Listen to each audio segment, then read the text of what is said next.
So it began as sort of a basic construction, but then it became so central to the whole thing that became called the basic construction. So if I say basic construction, that's what I mean. So let me remind you once again what's going on. We have this 2-1 factor m, and on it we have a whole lot of algebras acting. We have itself acting on the left by left multiplication. We have itself acting on the right by right multiplication. Therefore, n acts by restriction on the left and on the right by right multiplication. And we did this algebra M1, which by definition is what's called the commutant of this action here. I've written it out explicitly there so that you can't tell me I'm using any notation that fooled you or that was not brought out in the open. So it's the set of all linear maps from M to M such that they're right n module maps, if you look in algebraic terms, which means that x of mn equals x of mn. We can say it commutes with the right action of n. It's the commutant of the right action of n. Okay?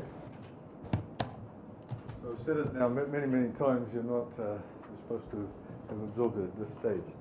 All right, now the other thing that was very important yesterday that we introduced to define our index was some canonical thing that we got from probability theory, which was this conditional expectation. So in here, we have E sub n in M1. All right? So we know that there's this conditional expectation which acts sort of as a projection. This goes from n onto n. All right? But since n is an m, we can also think of it as a map from m to itself. And as such, it's certainly a right n module map. In fact, it's a bimodule map. Let me write that up. En of n1 m.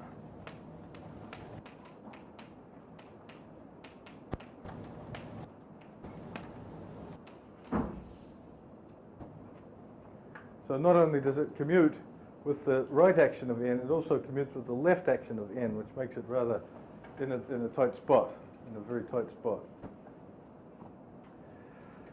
Okay, so this, and let me remind you also that we defined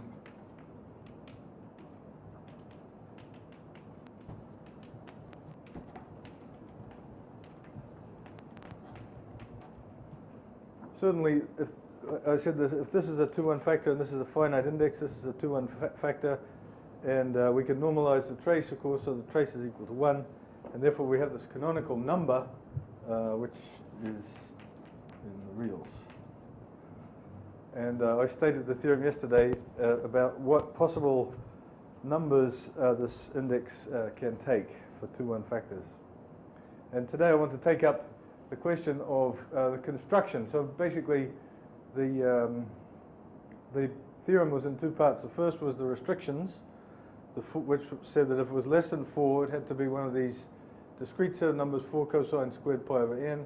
And and that was the first part. And the second part said, perhaps most interesting of all of these 4 cosine squared pi over n numbers, which seem to be quite bizarre,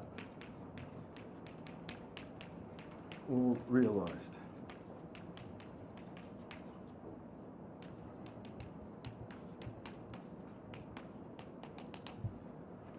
And the first one that's really exciting of these is for cosine squared pi over 5, because that is a number which is irrational. It's the same thing, well, I'll remind you.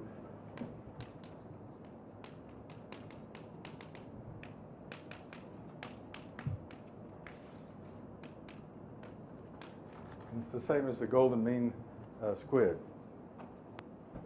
Okay, so you can expect to see things like Fibonacci numbers cropping up, and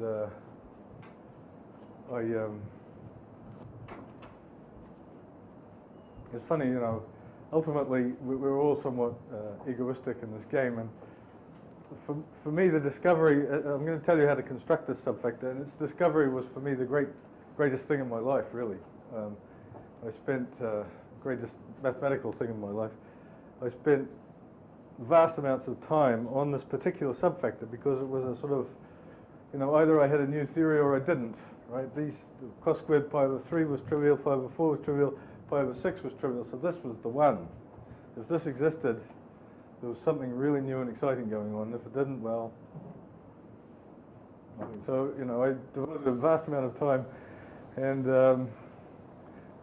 I didn't want to name this guy, this particular subfactor, because I hoped that it would, this was my thing, that I hoped that it would get named after me. But looking back on it, I see that I should have called it what it should is naturally called, which is Fibonacci subfactor. And in fact, that's what it's become called. Since the physicists got in the game, they call it Fibonacci. So, sad lesson.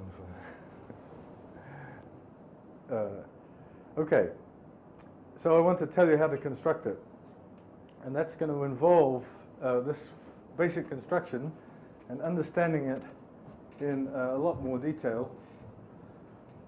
But perhaps I should say that this was a construction from 1981 or so, 82.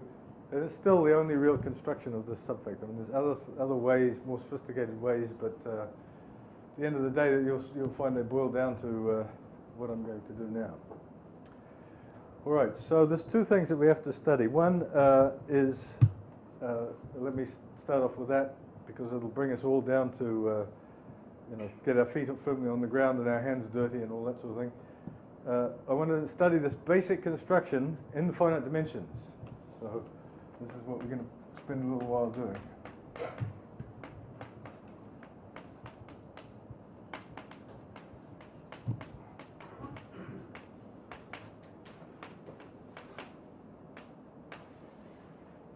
Now, in fact, if you look at this basic construction, you'll say, well, why the hell was he talking about Von-Neumann algebras in the first place? This is something that one could perfectly do with just an algebra and a subalgebra. Well, that's correct. And maybe to get things right, we need a unital algebra. We need an identity. That's absolutely correct.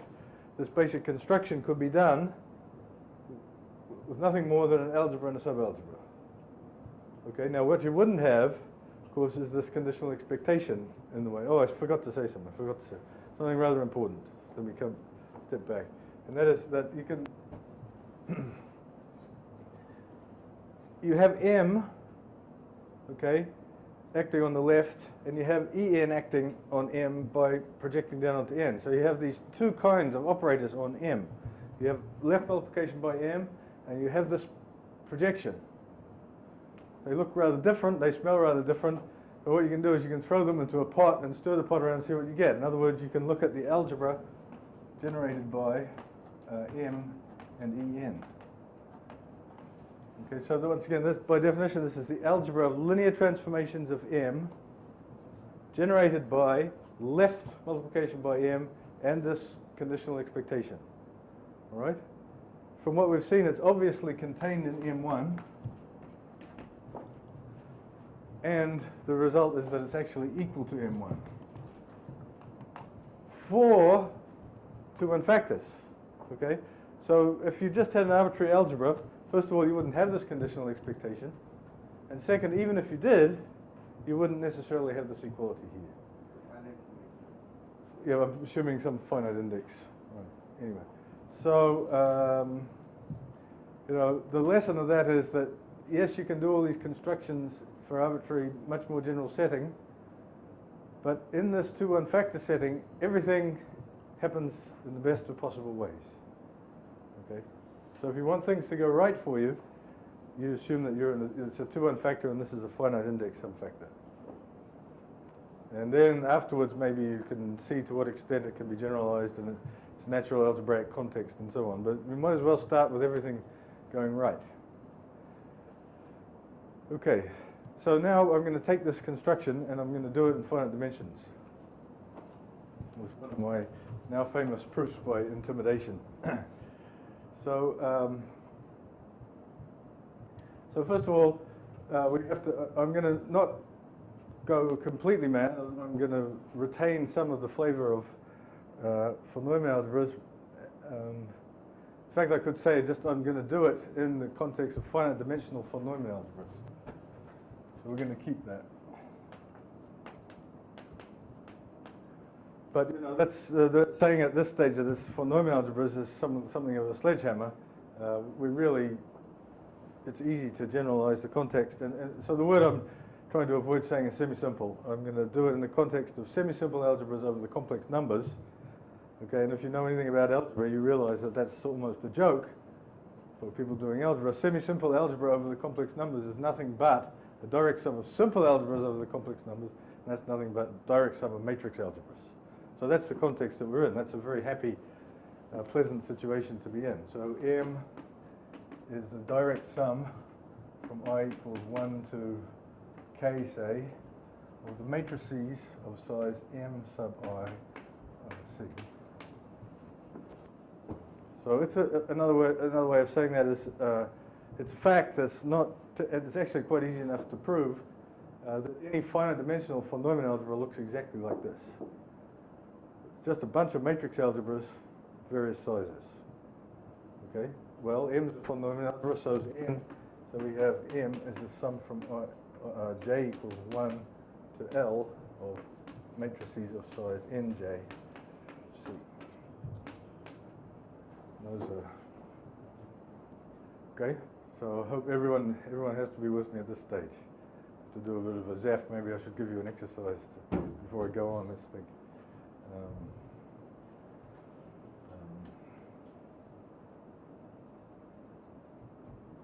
Well, the one will come soon enough. It will be too hard to do. Yeah. We just make a rotationally, it will be better if you wrote L and interchange K and L. K and L, because of the order of the alphabet? So you want K cross L rather than L cross K. Is that what you wanted? Yeah.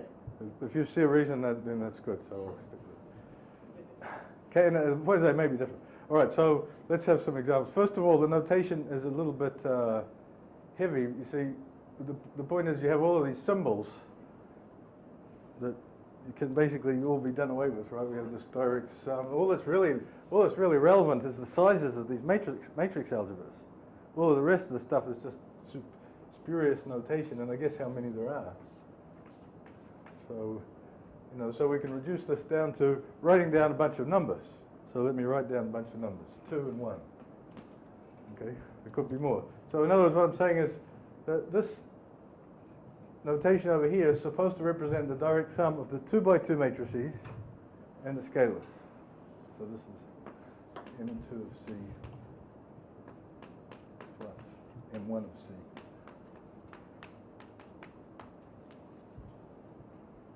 Okay, and here this is. I'm going to write down 2 more numbers. So I'm doing what I want to present to you is a very trivial example, but you'll see it get slightly less trivial in a second. So this is M1 of C.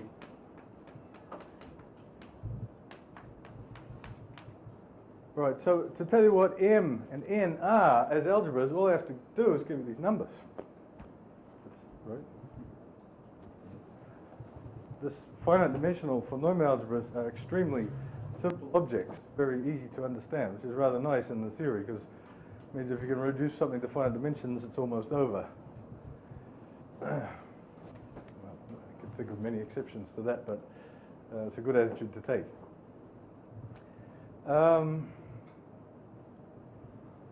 Okay, but now you see we have this thing that we have to focus on.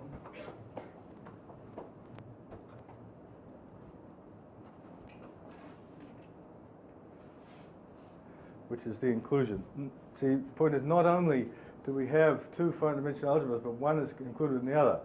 So we have to add to this data. Well, the data I've got here is just some numbers which I might have picked out of a hat. I didn't. I prepared these numbers very carefully because I know what's going to go on ahead. So do some members of the audience. We have to specify how this algebra sits inside this one. Okay, so now that's actually, if you think about it for a second, there's not going to be, how much do you need to know to specify the inclusion of one direct sum matrix algebra inside the other? And the answer is actually not very much. You see, if you think about this particular thing here, then that's a 1. That's a sort of an idempotent element. So You know, it's sitting. So how does this? What does this idempotent look like up here? Well, here it's a 2 by 2 matrix. So you know, and this idempotent is sitting inside this direct sum. So this idempotent or projection must be a projection here plus a projection here, right?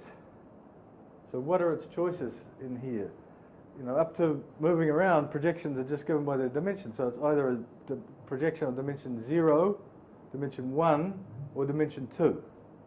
So either the identity or some projection of rank 1. So according to those three possibilities, we're going to put a certain number of lines in between the 1 and the 2. If this projection sitting up here is 0 in this part, right, we're not going to put anything in. Okay? In that case, since it's actually there, it's got to be exactly this projection. If the projection is rank 1, we're going to put one line in. And if the projection is rank 2, we're going to put 2 lines in. Okay? And we're going to do that with each one of these projections and each one of these components. So if we look at this one over here, there's no way that it can possibly be 2 lines, but it could be 1 line. So here's the 1 line possibility. Now this one similarly could have 2 lines going there. It could have 1 line going there, but it can have at most 1 line going there. All right, now you see that things are not at all, that cannot be at all by any means completely arbitrary, because if this, for instance, suppose there's 2 lines here, okay, then this is the identity. There's no room for any more projections there. There's got to be, this projection here has got to be orthogonal. You know, this is direct sum. This projection times this one is equal to 0. There's no room for any others there. So if this happened to be 2, let's just suppose, for argument's sake, that there was 2 lines here. Okay? Then there can't be 2 lines there. There can't even be 1 line there. So it's completely stuck. Once that's 2, that inclusion is completely determined. Now what about over here? Let's suppose that there were 1 line from here to here. That's fine. But then there's no room for this other one, right? Because 1 line means this is the identity here. There's no more room for another orthogonal projection, so there's nothing there. But that's not possible because this guy exists. It's got to turn up somewhere here, and we've said there's no room for it here, there's no room for it here. So the only possibility is that that one is like that, and that one is like that. Okay? So anyway, what I'm trying to make you see is that there's a very simple way to describe these inclusions just in terms of a graph with multiple edges between these things as vertices and these things as vertices. So that's a perfectly fine inclusion. That says that the subalgebra of the 2 by 2 matrices plus the scalars is simply the identity, multiples of the identity, plus multiples of the identity. That's a pretty boring inclusion. There's one other one that's allowed by this data, so let's specify it, and that's this.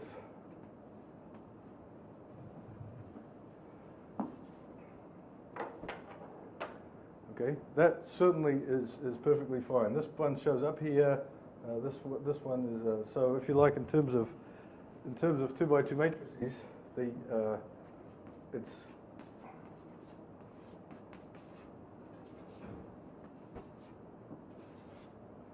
so to hopefully demystify everything. This algebra up here is the direct sum of 2 by 2 matrices plus the scalars, and what I'm saying is this subalgebra is the set of all x0, 0, y plus y. This y cropping up here and here corresponds to these 2, and the fact that it only occurs once there is that, right? The other inclusion, if we'd done that, would be something like x00, 0x plus y. Okay, scalar multiples of the identity. All right, so hopefully by example you're now convinced that in order to specify an inclusion of one finite dimensional full nominal algebra and another, you need these numbers and you need a graph. Naturally, a bipartite graph, it splits into 2 halves. This is the n half and the m half. Okay, so what more do I want to say about it? Oh yes, very important. Now all of a sudden, you remember that way back at the beginning when I defined a subfactor, I said these full nominal algebras might as well have their identities, and there was a question of, is the identity of n the same as the identity of m? Now that was fairly innocent when they were factors, but now that they're not factors, you could imagine having sort of a bit more freedom about, you know, the identity and so on, this and that. Well, the fact that the identity of n is the same as the identity of m, half a minute's thought convinces you that that's exactly the same thing as saying that this number here is the sum of these numbers up here counted with their multiplicity. So if I wanted to, if now, suppose let's change the game, this will be the last attempt to create intuition on the subject. If I wanted to change that to that, then I could do that, except that I would just have to replace that 2 there by 3. Okay, that's a perfectly fine, these things are called Brattley diagrams, by the way. Maybe they shouldn't be, because Brattley might be a bit embarrassed. This is a little bit less than what is really a Brattley diagram, but we'll call it a Brattley diagram. Okay, so let's look at this particular inclusion here, and to make sure that everyone gets everything, let's describe it as a 3 by 3 matrix in this form here. Okay? Well, it's the same thing, except here we've got to get 3 by 3 matrices, but if we make X be a 2 by 2 matrix, so we'll get X, 0, 0, 0, 0, Y plus Y. So that's this direct sum of matrices, this describes a copy of C plus a copy of C sitting with these specified, these things are called multiplicities. So the fact that you get 2 X's here is that, okay.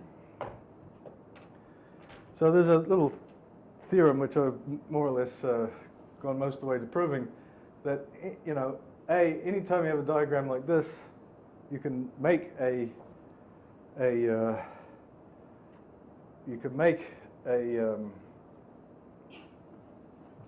inclusion of these so-called multi-matrix algebras which corresponds to this graph, and B, any 2 of these inclusions are completely, you know, if they have the same graph, then it's actually isomorphic inclusions.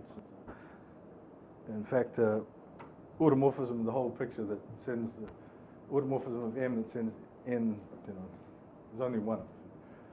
Okay, so now I've given you the whole story. Okay. All right, now comes the interesting thing. What about, how does this basic construction work? So for this, I want to go back to my original thing here. So this is 2.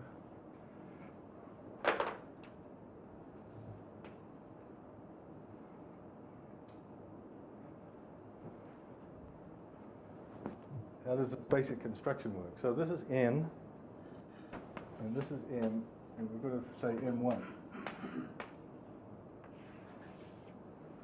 All right, well, you know, I said before that if these, well, take for me, M1 has to be a finite dimensional for Neumann algebra. It doesn't have any choice, but it's an algebra acting on M's. M is finite dimensional, so it's got to be a finite dimensional for Neumann algebra. So it itself has to be a direct sum of finitely many matrix algebras of various sizes. Okay? Now we've said that this diagram suffices to describe this inclusion here. Okay? So therefore it's going to suffice to describe this inclusion here. This is M1. Okay? So in other words, what I'm saying is that there's a way to obtain the matrix for this inclusion, to obtain the Brattley diagram for this inclusion from this one. Has to be. It's a canonical construction, so there must be a canonical way. All right. So the first thing is how many of these, how many components, how many summands are there in M1? Well, these guys are actually, the number of components is the dimension of the center. The center. So the first thing we want to know is what's the center of M1? Of M1. Well, the center, there's actually something slightly non-trivial that goes into this. It's the so-called bicommutant theorem, which presumably was known to Wedderburn, but folklore has it that the finite dimensional version was only discovered after the von Neumann's infinite dimensional version. Anyway, to cut a long story short, it's not much more than the content of this bicommutative theorem, that the center of n and the center of M1 are the same. Center of n and the center of M1 are the same. Okay? You could do that as an exercise, a difficult exercise, without any fancy knowledge. Okay, so what does that mean? It means how many points are there, how many numbers are there that we need to put up on the board to describe M1? The same as the number here.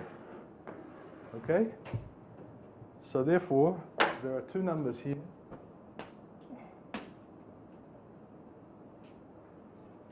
And two numbers here. Actually, let me do another example because the intimidation aspect is going to be more clear if I have a slightly more complicated example.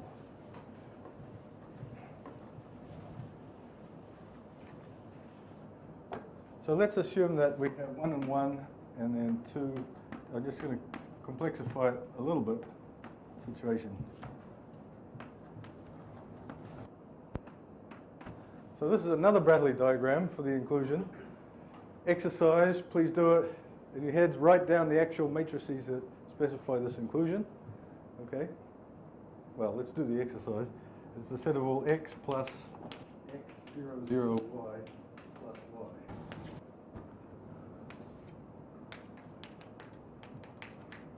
This subalgebra, this direct submatrix algebra corresponds to this Bradley diagram. Sorry, I don't have Zeph's patience to sit. All right, now comes the intimidation part. This is n, this is m. So what's M1? Well, I said it has as many numbers up there as there are numbers for n. Okay, so it's got to be a number here and a number there.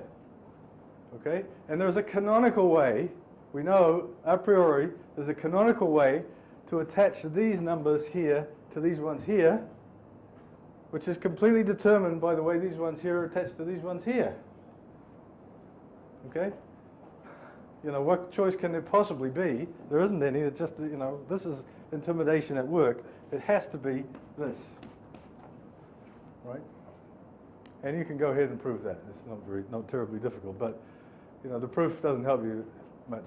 It just has to be that way. It can't be any other way. Which means that we can fill in these numbers by this rule about this addition rule, and we get that. So we've got incredible information from this thing. We know that when we do this basic construction with this particular Bradley diagram to start with, we get the direct sum of a 3x3 and a 3x3 matrix algebra, and that's what it looks like. All right, so now we can all do the exercise to do this simpler example. The intimidation will be slightly less convincing there because there's the sort of same number of objects here. So here it is.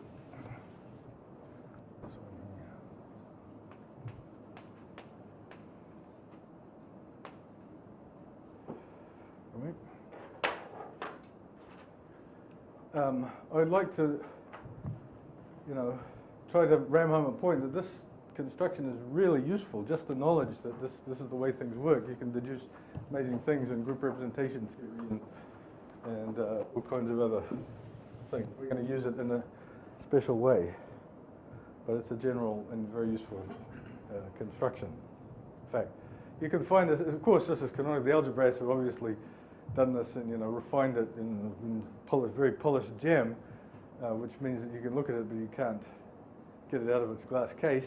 If you go to Bourbaki, okay, you'll find this in the exercises somewhere there. There is a beautiful general statement of this theorem, which, you know, it is precisely, it's this polished gem in a glass case, but if you want to actually do something with it, you've got to somehow get it out of its glass case, and it's very well protected in there. So what I've done is an extremely hands-on version of this thing that you will find at the you know, quite explicitly in Bourbaki and other places.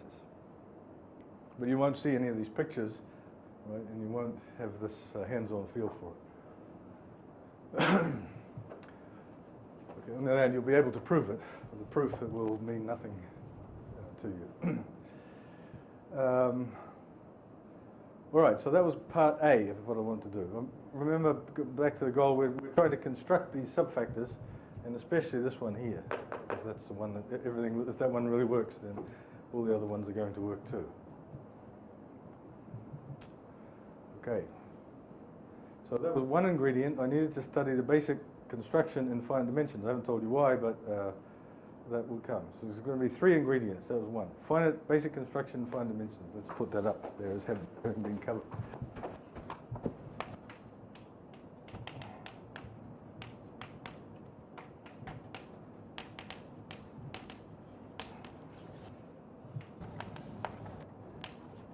We've done that. All right. Obviously, the exercise, if I were to give one, would be to give another one of these inclusions. Well, let's do that. Let's do this one. Make that fit. Let's put a little bit of multiplicity in there. That's going to be 3. Okay? So exercise, what do the purple lines look like?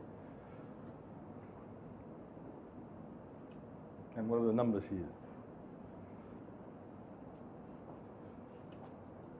Who's got a really good idea of what the answer is? Oh dear, this is bad. All right. Some people are just modest. Someone said 4? 7 is a better idea.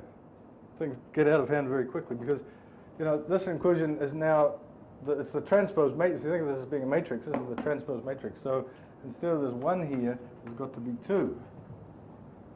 Okay, so this, instead of being just 3, becomes 2 lots of 3, and 2 times 3 plus 1 is 7. Okay, all right, everyone done the exercise. Sorry? Sorry. Which became 4. Right?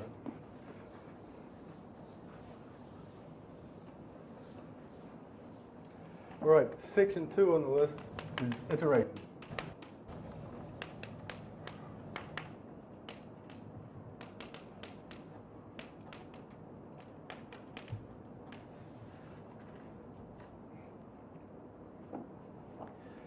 Right.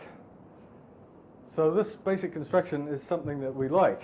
It's given us the index, and it's given us a very pretty combinatorial thing in finite dimensions. So, better leave out the limerick. What we want to do is we love it so much that we want to do it again and again and again. Right. So we take.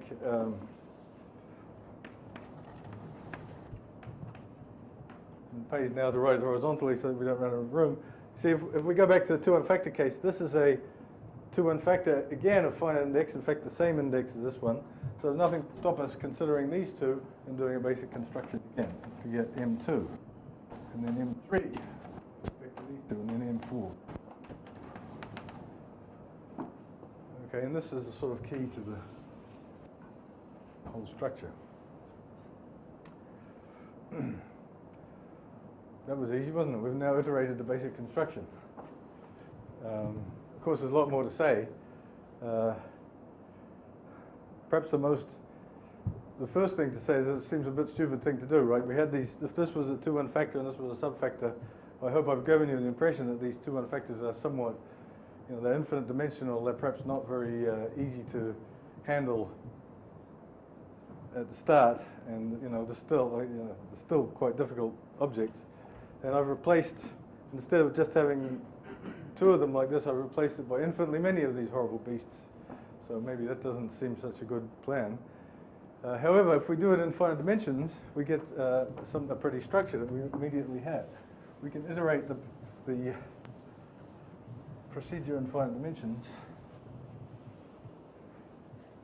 And let's do it for this. We'll start. I still want to do it vertically. Is there a question? This is an AF algebra, is it? This limit? Well, no, not necessarily, because we're going to come to ones that are. But n and m were just arbitrary 2-1 factors, right? The n might have been the. These are finite-dimensional equations, no? These ones are. This was. Sorry, I didn't make that clear. Over here, I was back in 2-1 factor land, and I said, let's iterate the basic construction. I'm going to come back to that. It's very important to do it in 2-1 factor land. Now, I'm going to go over here and iterate it from finite dimensions, and indeed we'll get these AF algebras. So let's come back to that, and we'll come back to our example. There's 2, 1, right? If we did that, the basic construction is very simple. It gives us 3, 2. Okay, so this is n, this is m, this is m1. Now, we go to 5, 3. Okay, and you get the picture. We just simply flip and flop backwards between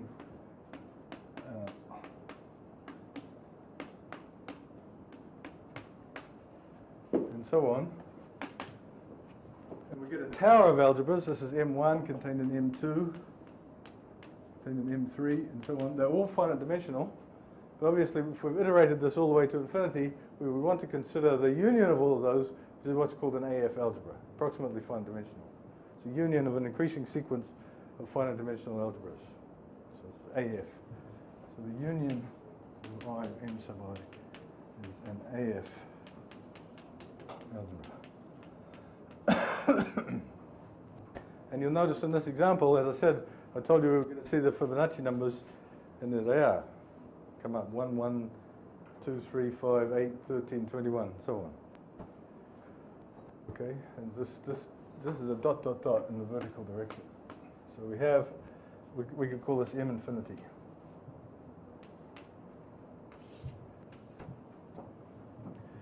Right, now I'm going to do something that we're not really prepared for, but I'm going to do it anyway and just skip over it. I'm going to say, we might as well, I just said there's a way to complete this to get a full Neumann algebra. Okay, so there's an M infinity, not only is there an M infinity, but there's an M infinity bar, which is canonical completion.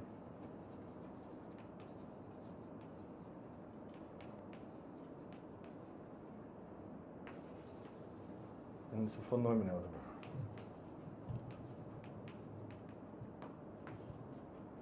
The way to do it is to first of all make M into a Hilbert space, M infinity into a Hilbert space by what's called the GNS construction, and then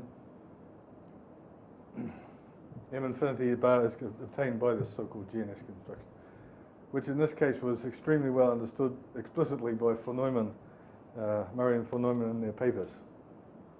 The GNS came much later on. Okay, so I'm sorry about that, but it's really the time constraint. I'm going to behave, what I'm going to do is I'm going to behave as if M infinity was already a von Neumann algebra. There's something that's not quite right. To make it a von Neumann algebra, you have to do a little bit of completing, but it's fairly innocent completing.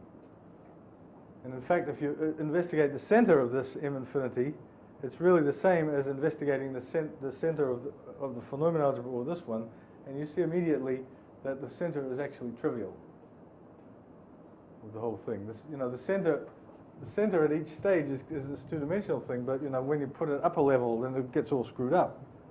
Okay, so if you had something in the center, you would have to see it here, and it'd be in the center, but the center of this one is not in the center of this one. Okay, an element here so when you get it, then it's a 2-1 factor. So the outcome is M infinity is a 2-1 factor.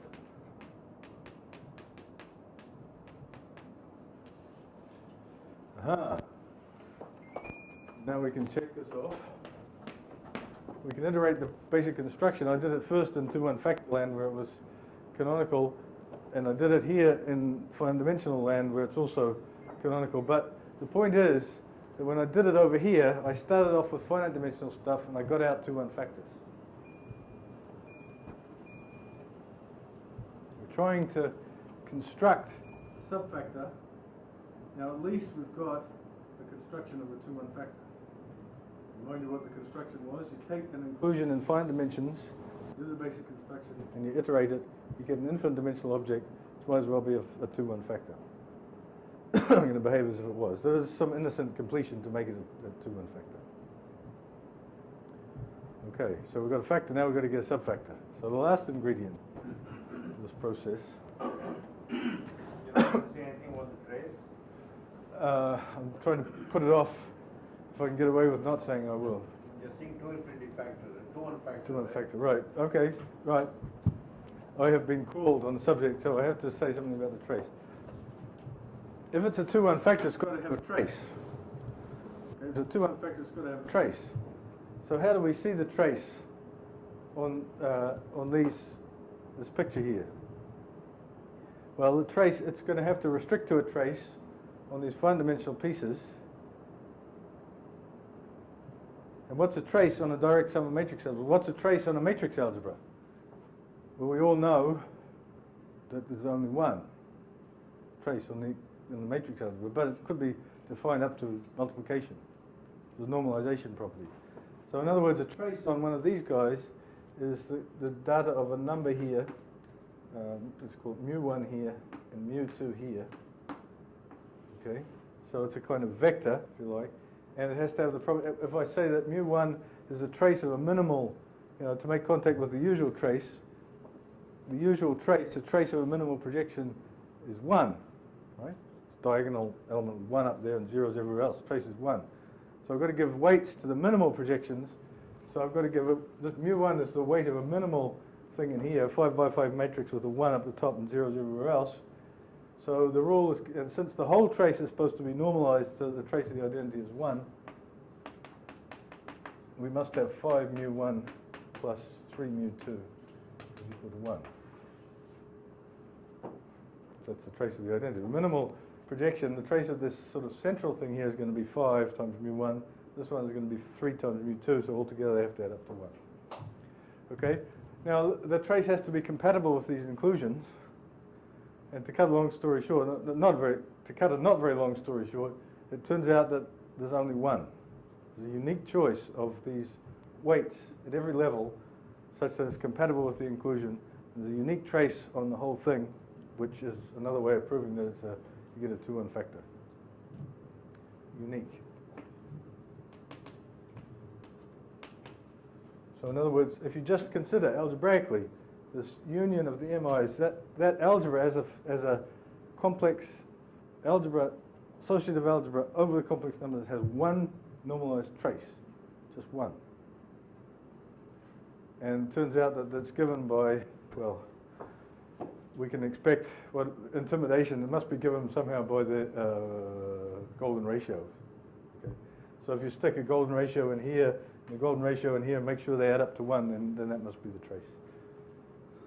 Well, maybe you have to do it here to make sure it works. Anyway, a little fiddling around to find exactly what that trace has to be, and the golden ratio is going to be in it.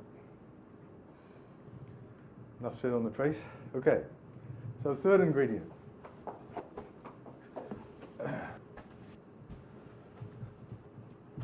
Third ingredient. Can I ask a question? Yes. This has something to do with taking a state on the algebra normalized and expanding in external states at each other. Well, the states in this case are traces. Traces normalized with some. Right. When I go up and look at the extremal states there will be coefficients and they look like these mu's. Well, there will be lots of extremal states, but there's only one trace. Period. It is extremal because there's only one point. You've got a simplex with only one point. If you looked at states, that would be a different story.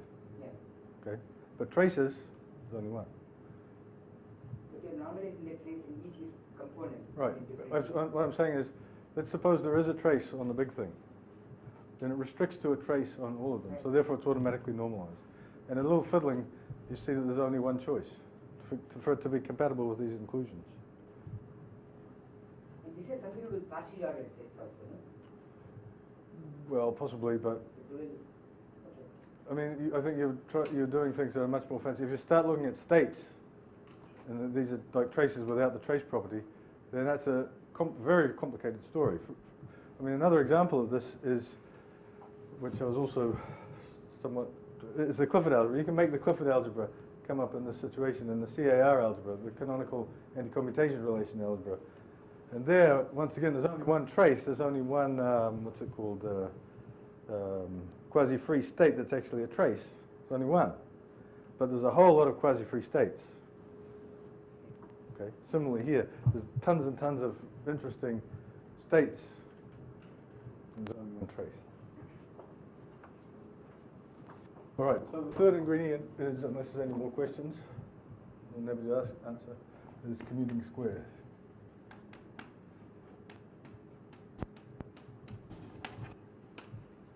So, there's actually a lot of ingredients going into our construction, and that's sort of the way it is. It wasn't an obvious thing to construct these subfactors.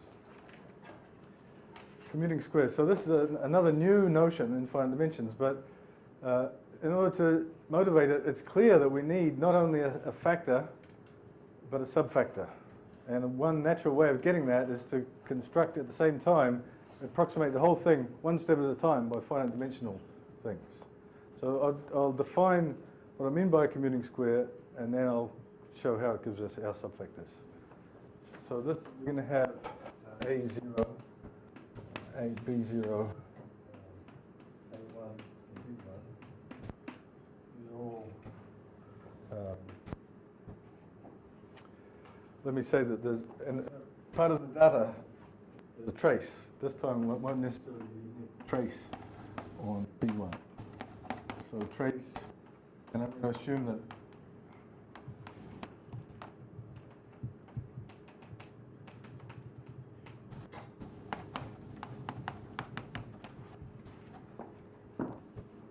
so part of the data of this commuting square will be the choice of a trace on B1. We'll see that there will be a canonical, more or less canonical choice will come out later on. So, given a trace on B1, I'm going to have 4 algebras with this configuration. A0 is contained in B0, is contained in A1, and contained in B1. Don't worry, I'm going to give you lots of examples. So just accept the abstract situation for a second. We have 4 algebras, they're all Phenomenon algebras, all contain the identity, and they're included in that pattern. Okay? Then the question is the commuting square, and this was a notion actually discovered by Popper in a slightly different context. And he called it something called orthogonal pairs, and that's a good name too. The point is that as always with a good definition, there's 100 different ways to define it, and I'm going to choose the one that I like the most, and which is we forget algebras, forget that they're algebras at all, and we just assume that we just observe that they become finite dimensional Hilbert spaces. Hilbert spaces, because when you have a trace, you can define an inner product x, y equals the trace of y star x.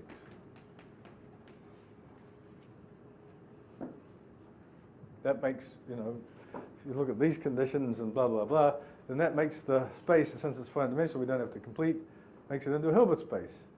So what we have, now we forget that we've got algebras altogether, we just say, well, we've got a Hilbert space and we've got 4 subspaces, 3 subspaces, this one, and this one, with these inclusions.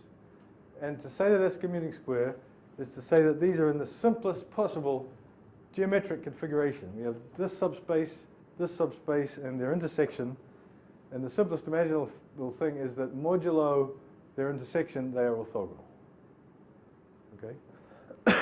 So B0 and A1 are orthogonal mod.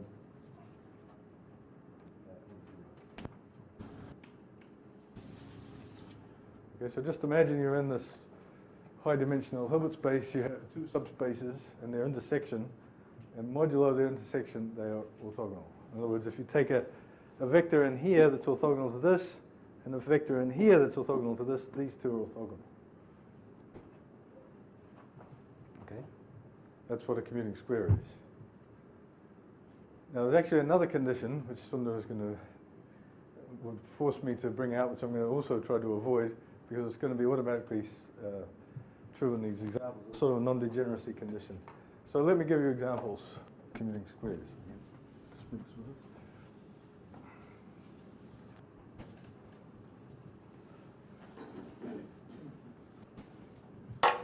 So now we're really on a very basic combinatorial level because these. Well, let me do the first example.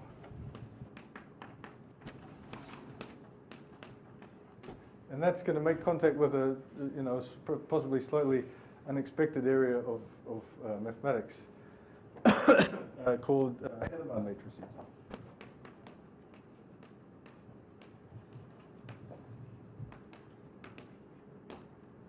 So there's a little parenthesis in this inside the parenthesis, let me remind you what Hadamard matrix is, or I'll tell you what it is if you don't know already.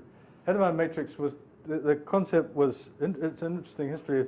Hadamard was trying to, he had this inequality between the determinant of a matrix and the L2 lengths of the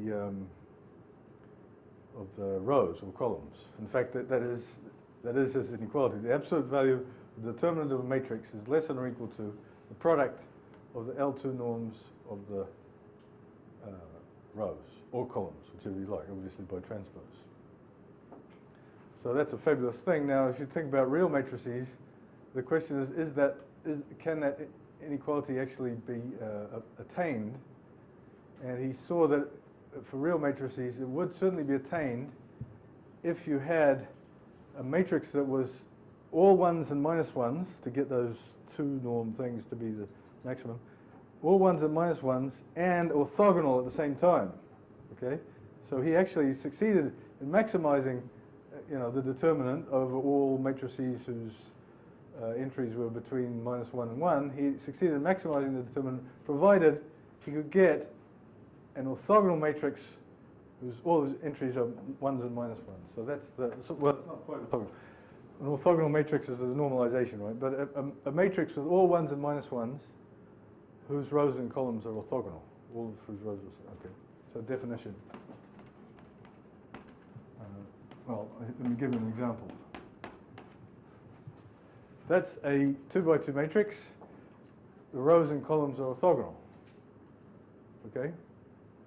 So I don't need to write down the definition. It's a matrix with ones and minus ones, all of whose rows, or alternatively all of whose columns are orthogonal. Okay, the first result that you prove in Hadamard matrix, and that's a good exercise, not very hard, proposition. If H is an n by n Hadamard matrix, then n is a multiple of 4.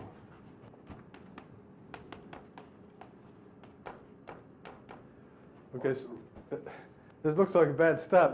There's a counterexample right on the board, but this is the only counterexample. So it's either 2 or it's a multiple of 4. And that's a good, simple, fun exercise to do. All right, so, and there's an unopened problem. And, you could think of this as the fact that this is still open measures our inability to maximize determinants. Okay, because if we had the answer to this, we would have maximized a lot of determinants over compact sets of matrices. And the open problem is the converse. Is it true that for all n which is multiple of 4, is there a Hadamard matrix of that size?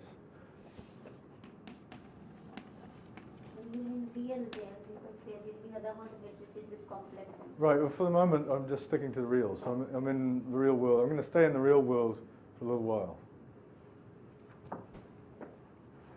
So a Hadamard matrix, by definition, is a matrix with ones and minus ones. So the question is there a Hadamard matrix for all of size k whenever k is a multiple of 4? So as you can imagine, it's known for k quite large. I don't know what the current status is, but it's certainly 4k will certainly be in the thousands before you'll find a counterexample. Well, before you'll find a number for which it's not known. It's sort of like the twin prime conjecture or something like that. It's obviously true, but to try to get a construction that works for everyone seems to be quite difficult. The statistics are, there's equivalence of Hadamard matrices. You can permute the columns and the rows, and you can multiply each, in obvious things, you can multiply each row or column by -1. If I multiply that by -1, I'd still get another Hadamard matrix, but it's not really new. I could permute the rows and columns, I'd still get a Hadamard matrix, but obviously not really new. So up to that equivalence, here's some statistics. Size 1 is none. Of size, I don't know what the theory of the empty set is. I guess there's forget. The 2 by 2 matrices is 1 Hadamard matrix. 4 by 4 matrices is 1 Hadamard matrix. 8 by 8 Hadamard matrices is 1. 12 by 12 is 1. But then things start to get a bit bigger. 16 by 16 Hadamard matrices is 5. And it tends to grow. Okay, you get more and more. But every time you hit powers of 2, you get an explosion. So if you kept on going up, I think 20, I don't remember, I think it may be unique for 20. 24, there's more. But when you get up to 32, there's a big explosion. Which is, subfactor point of view, rather interesting. All right, so this is, all right, so now you're supposed to remember what the hell has this got to do with anything? Why am I talking about Hadamard matrices? Okay, so we can answer that.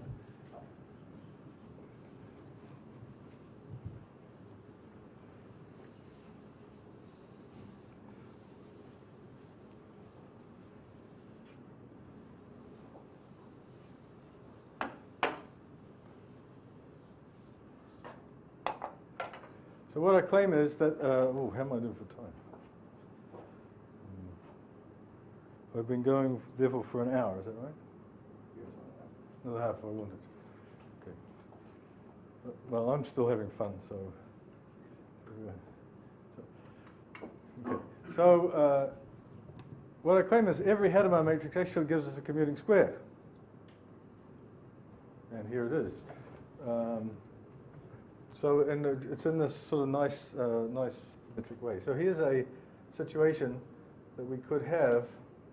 Let me work over R because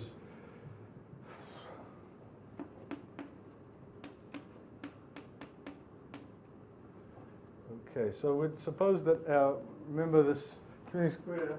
We have a little one, and we have a great big one, and two intermediate-sized ones in between. So I'm going to say, well, let's look at a situation where the small one is the reals. Complexes is fine also, except that we have to have these things called complex Hadamard matrices, where what they are is they're sort of unitaries up to a scale, but for which all of the absolute values of all the entries are the same. Okay. And then there's more, there's no trouble exhibiting them and so on. But it's more fun at this stage to be in the real world for a little while. All right, so I want to get a subalgebra. I want to put something here for B0. So what's a subalgebra of the n by n matrices that everyone knows? We'll think of immediately. Bigger than scalars. Diagonal, right. So let's call that diagonal.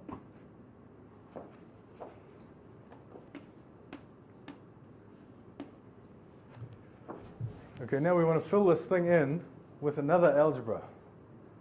So one obvious way to do that is to take this delta and start conjugating it by matrices. Then we'll get things that are conjugated. And since we're supposed to be in positive definite land, we want to conjugate by orthogonal matrices. Okay, so I conjugate. So that's the first example of commuting square. Now, maybe there's another example which I should. It'll make contact with the work of Sundar and Krishnan, right? I take a fixed Hadamard matrix, and this gives me a commuting square. Exercise, show that for this to be a commuting square is equivalent to O being Hadamard.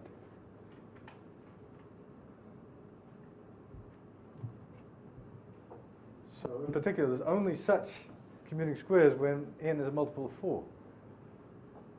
So it's very similar to Hadamard's maximizing determinant problem. In fact, probably you could make it identical very easily. Hadamard's theorem is not very deep, by the way. It's just, with multilinear algebra, it's supposed to be proved instantly.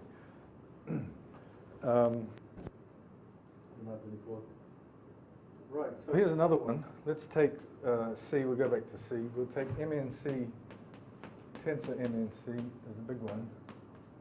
In the same spirit, and here we'll take MNC, tensor 1.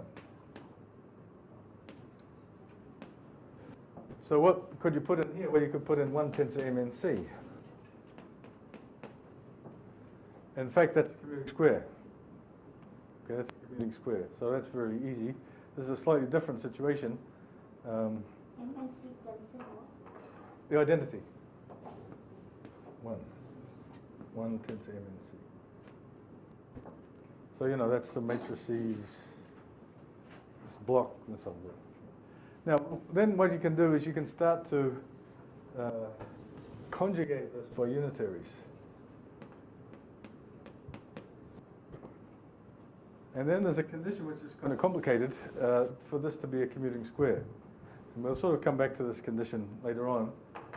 But you know, you can imagine doing an exercise, difficult exercise, well, not straightforward, but it takes a little while, to write down the condition on this unitary matrix for this to be a commuting square. And there was one example, which is these so-called Latin squares. And there was a generalization of that by Sundar and Krishnan. I believe I've got the right co-author. He said she didn't know why her husband's name should go on there. Her name is Uma. Uma. So it's Sundar and Uma Krishnan. They discovered this thing called bipermutation matrices.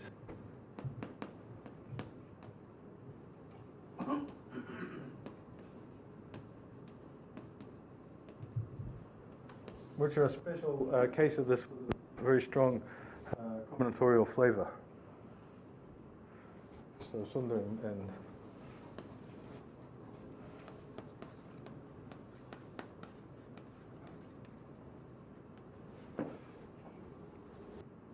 so there's lots of examples and so on and so forth, and these can be looked at also. I could give more examples. Every time you have a finite group, there's a canonical example. Actually, I could give that maybe just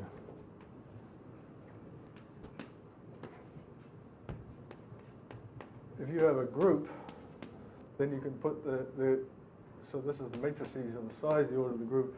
You can put the group algebra there, and here you can put functions on the group here. That's a commuting square. And if you have Hopf algebra, you do a similar thing. So there's lots of examples around of commuting squares. My favorite by far is this Hadamard example. It's a very, very intriguing example of these commuting squares. Right. So any questions about commuting squares? Yeah.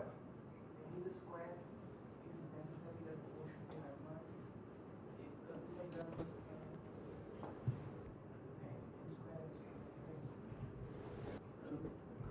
so in this example here, it's if and only if. Well, and O is a Hadamard matrix. This is a commuting square if and only if O is a Hadamard matrix, or renormalized. Okay. Over here, there's no such simple answer. There's there's a continuous one-parameter family of unitaries that make this into a commuting square. But there's these very special ones, which are sort of like Hadamard matrices, discovered by Sundar and Krishnan, for which it's true. Any more questions?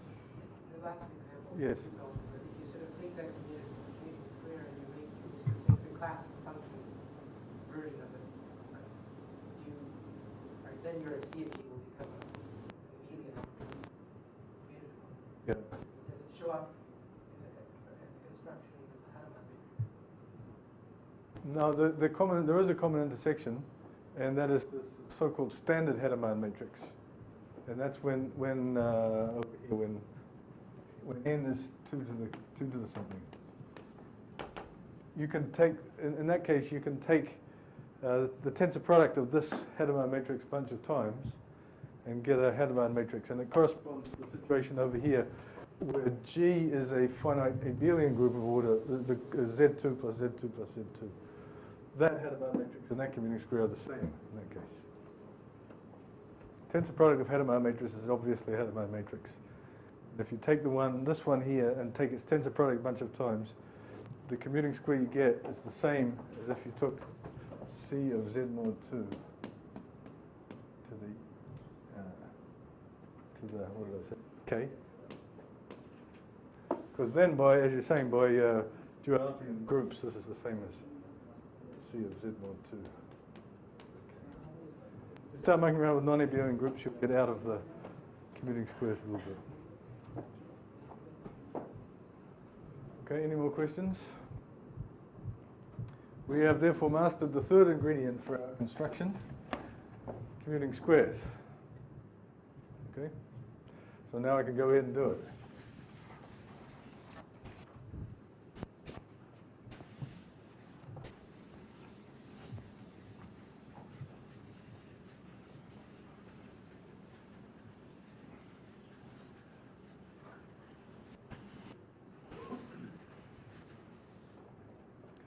All right, so we're going to combine all three of these to get the promised subfactors.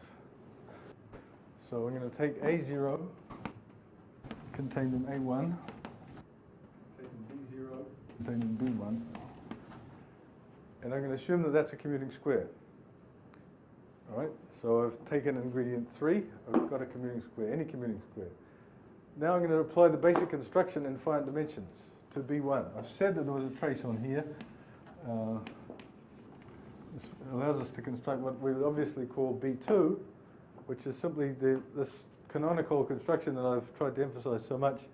We start with B0 and B1, we get B2 by any of the procedures, by taking the algebra generated by the conditional expectation. There's a trace here, so there is a conditional expectation. It's from the probability theory. That's what you need is a measure. And the question is, when you do that basic construction to B2, what happens to A1 in there? Well, it's in there, but you remember that there was this condition, there was EB0. One way to view this basic construction was we took B1 and we threw in this extra orthogonal projection from B1 to B0. Okay? But what was my definition of a commuting square?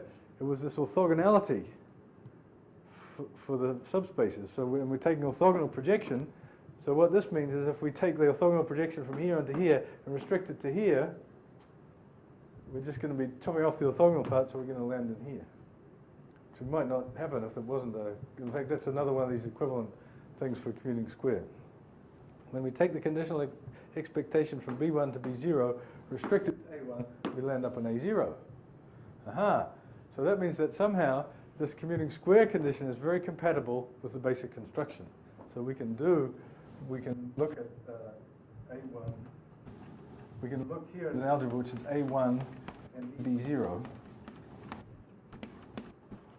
We can certainly do that, and we can call that A2. We can define that to be A2. And because of this compatibility, this is also, this is EB0 might as well be EA0 as far as A1's concerned. I said that EB0 sends this into this, so as far as A1's concerned, this might as well be the conditional expectation here. So therefore, this thing here is also an abstract, it's isomorphic to a basic construction. Fantastic. So we can now, let's do, I need one more. Well, I suppose I can do the Hadamard matrix. Let's follow this in the Hadamard matrix picture. So we've got C, let's do complex Hadamard matrices. We've got delta, we've got MNC, and we've got U delta U inverse. And now I'm doing basic constructions, and I'm getting an obvious inclusion here. So what does this look like in Bradley diagram terms? Well, what's the Bradley diagram for C connected to delta? It's just a fan like that, right? This is C, this is the diagonal entries. And what's the Bradley diagram for this into the n by n matrices? It's just that. So these are all ones, and this is n. And so to get this inclusion, well, all we've done was conjugated, so this also looks like ones, and that looks like ones there. So on the Bradley diagram level, this is what this looks like. Okay? So we know how to iterate that. This is going to, we know what the basic construction does there. That takes this fan and sends it out again, and on this one, it collapses this fan to this one. So here we get the n by n matrices, and here we get n copies of the n by n matrices, which is the same thing as the tensor product of the matrices with the diagonal. And that's the way it goes. And so there's only one obvious way to include that there. And once we've done that first one, the iteration just goes on and on. And we can determine exactly what happens to everything in the picture as we do this tower. Okay. But now we return to the abstract situation. We keep going. And we get a B infinity, and we get an A infinity. And they're contained in each other. We complete it up using this GNS construction. Everything's a 2-1 factor, so we have our subfactor. You should say something about why the second one is also a commuting square. Right, that's true. I should. That's very important. In order for this iteration to go ahead, I guess it's not clear how important this commuting square property is in this whole game. I'll come back to that a little bit. But it's very important that all of these squares that we get every time are commuting squares. So the result is that if this is a commuting square, so is this one, and so on. And I may be hiding this extra condition under the rug there, although perhaps not. Anyway, in all of the examples I've given, it's true immediately that these are commuting squares. And the real point out of this commuting square is to control what happens at infinity here. And there is a lot of control coming from the fact that these are commuting squares. In particular, one can immediately calculate the index of this subfactor by approximation. We just have this, in order to calculate this index, you have to control the conditional expectation from here to here. Well, by this commuting square condition, the conditional expectation from here to here is nothing but, it restricts. So you can do basic constructions in this direction and get sort of C0, C1, and so on. These are all basic constructions. They tend to the basic construction up here, which I guess, I could call it B infinity 1, I suppose. Anyway, the point is that this basic construction here is approximated by these ones, so you can read off everything, including the index. The trace is only one trace hanging around, so you can read off the index, and the result is that the index is equal to the norm squared of this matrix. So this is a relatively easy result. The norm squared of the matrix. What matrix? Well, let's go back and we'll say this matrix here.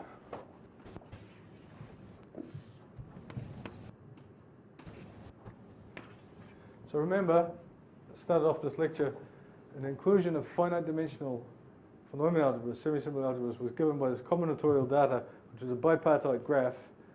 The adjacency matrix of that graph is this lambda. So this is the adjacency matrix.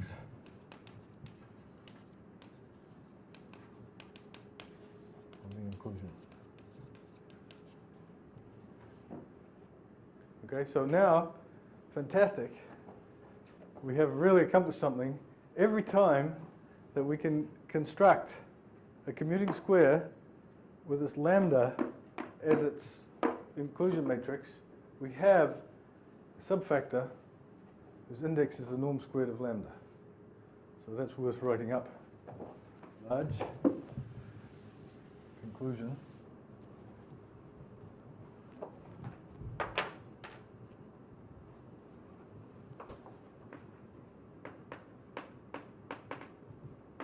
If there is a commuting square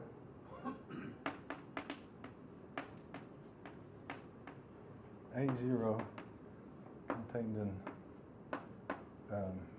B0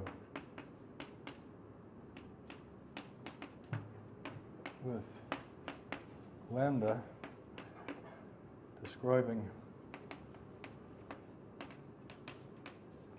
A0 contained in B0, there exists a subfactor of index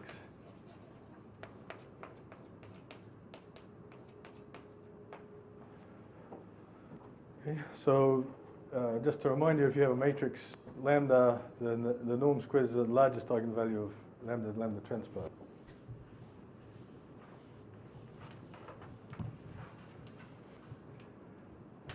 So all I have to do to get my 4 cosine squared pi over n is I have to give to you a commuting square with the appropriate matrix.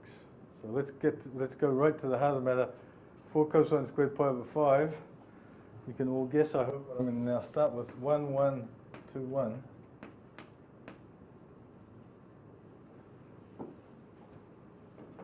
And I assert that you can get a commuting square, so this is A0 and B0, based on this. And here's how you do it. You do the basic construction and you call that B1.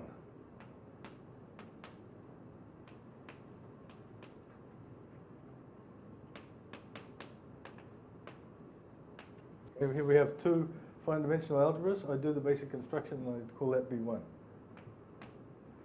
And now I borrow from the game I was playing with Hadamard matrices. I want to get my A1. And what did we do with Hadamard matrices? We conjugated the diagonal by some orthogonal matrix to get another diagonal. So we think of this one here, B0, as being a kind of diagonal. We conjugate it by a unitary to get A1, U, B0, U inverse. Well, there's absolutely no reason, God's earth, why any unitary is going to give you a commuting square there. Remember, this being a commuting square was a very special condition. It actually implied that it was a Hadamard matrix. So we've got to go out and try to find a unitary such that when you conjugate it from there, you get a commuting square. Well, God gives us one because we have a projection. We have this God-given projection. So given a projection, we can try a projection as something with 1s down here and 0s down here. We can try to hunt for a unitary by taking sort of maybe all these 1s and then just multiplying by omega, where omega is a unit in a complex absolute value 1. Okay? Well, it turns out one piece of absolute magic is that there's a unique choice of omega that makes this into a commuting square, such that EA0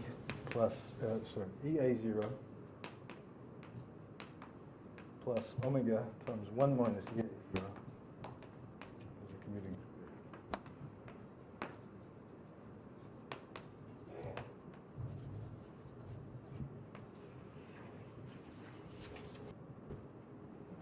This is true. It's true. It's not always true when you do this, but it's true provided these matrices are nice and small. Provided these inclusions are nice and small, it's always going to be true. So we have proved the existence of a subfactor of index 4 cosine squared pi over 5.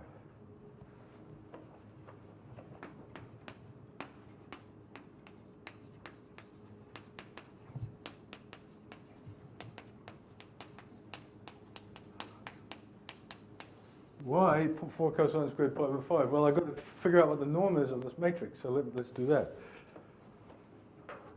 This is the last calculation, and probably it's, if I'm not already over time, it's getting close. Oh no, I've got a little bit of time. So let's do the calculation of the norm squared of this matrix somewhere.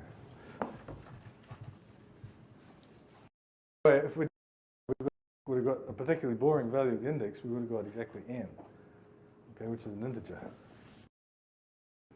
And if we'd done the Sundar-Krishnan one, we would have got the square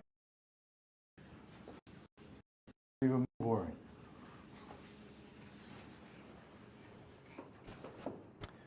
Okay, so here's our inclusion: 1, 1, 2, 1. I'm going to do something very, very elementary now. Hopefully, everyone will a little bit of fun going on. What's the matrix? The matrix that specifies this inclusion? Well, it's a bipartite graph, so I can do this sort of bipartite version of the inclusion matrix, and it's obviously, let's see, if these are the columns and these are the rows, then it's 1, 0, no. What did I say? I said these are the columns, so this one is connected to that one and to that one. This one is only connected to that one. So that's the matrix lambda. So I have to take lambda transpose and get its largest eigenvalue. It's the norm squared. So I take 1, 1, 0, 1, and I get 1, 2, 1. Oh, I better get the symmetric matrix. 1, 1, 1, 2.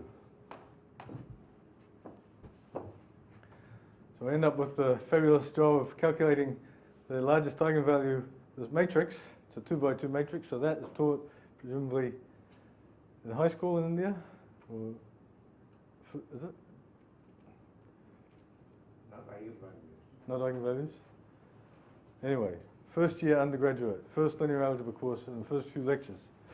So it's lambda squared, the characteristic equation is lambda squared minus the trace of lambda plus the determinant. And that gives lambda equals 3 plus root 5 over 2. And there's our cosine squared pi over 5. Okay? So in this way we have realized it was a difficult job, I agree, and there's lots of details that I left out, but it was a path and it was absolute, completely, you know, there's no murkiness, there's no gauge theory or, you know, functional integral or anything like that. This was an absolute path, everything. This operator was unitary, manifestly unitary. The projections were all manifestly orthogonal projections, and everything happened in von Neumann land. So we got an honest, we didn't just get some algebra, we got a von Neumann algebra, and we got a Hilbert space with a positive definite inner product, no murkiness. Everything was completely honest, and at the end of the day we ended up with a subfactor of this index with this simple data. Now it's obvious that, well, you can do the other exercise. If I wanted to generalize this, I could take a Bradley diagram, look like that. So 1, 1, 1, 1, 2, 2, 2. And I would get, you know, I could do the calculation. And you can guess that these 4 cosine squared pi over n numbers come simply from getting the largest eigenvalues in these cases of lambda lambda transpose, norms of these matrices. So we've now completed the construction of 4 cosine squared pi over n subfactors. So now I'd like to end with a piece of work of Sundar and how he's got to improve it for me. Okay, so this was the first result of Sundar that sort of made a big mark on me. So the question is, when do these damn commuting squares exist? Right? You know, we've got lots of examples, but suppose I give you some graphs that fit into the pattern Bradley diagram-wise. It doesn't mean it's a commuting square, right? I mean, I should have emphasized this right at the start. Here's a square that's not a commuting square.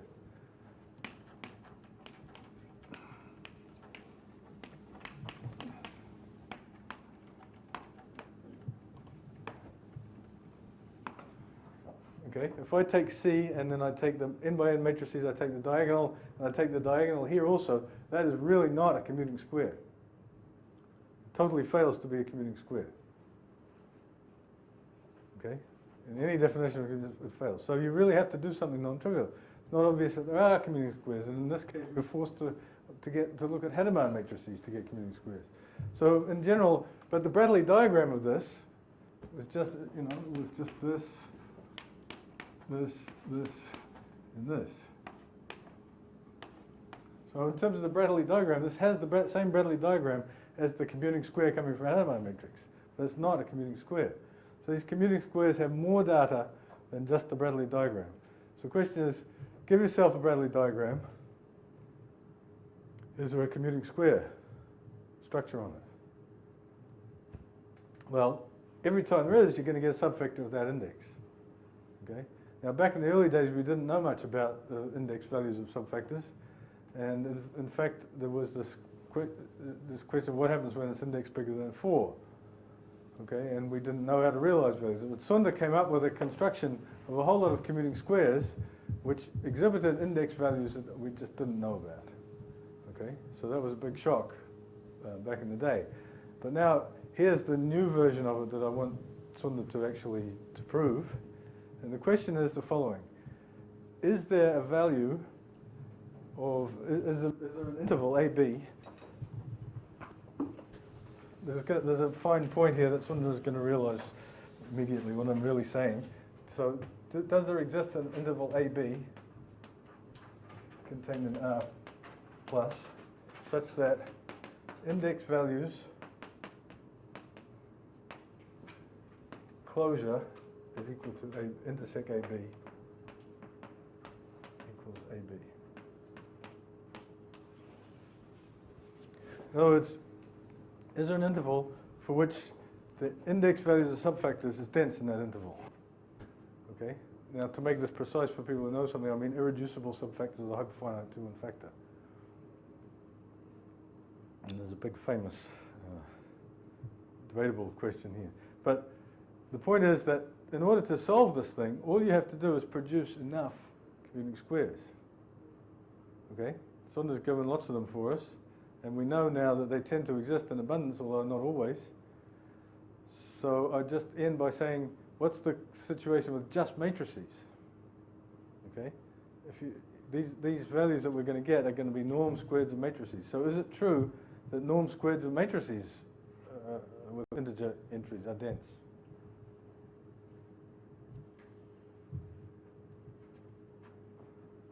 In an interval. Does anyone know the answer? We take matrices with integer entries. We take their squares of their norms. Those are all real numbers. Is there an interval in which those are dense? Okay. So there's a tiny little anecdote here, which is I put this. I kept asking the people in my seminar in Berkeley this question every time, and people didn't know the answer. And finally, my students said, "You have to put this on Math Overflow." Because in this is Math Overflow, we ask these questions. I was very reluctant because I'm not a Math Overflow kind of person. But finally, I got my arm twisted enough that I said, all right, let's put it on Math Overflow.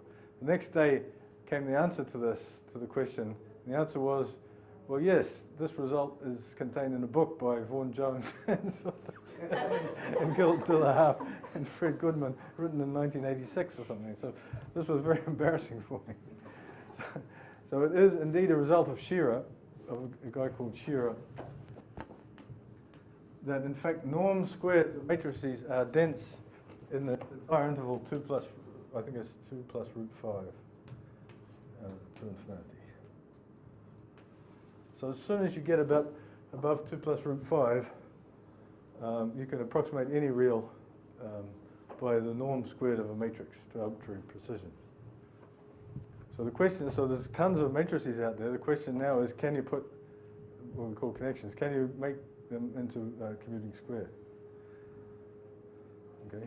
So Shearer has this method, and in fact, there's an improvement on that due to Dillahab, and then another improvement, I think, due to someone else. So there's this nice machine for producing lots and lots of matrices tending to a given real number using what should we call it? The continued fraction expansion or something like that.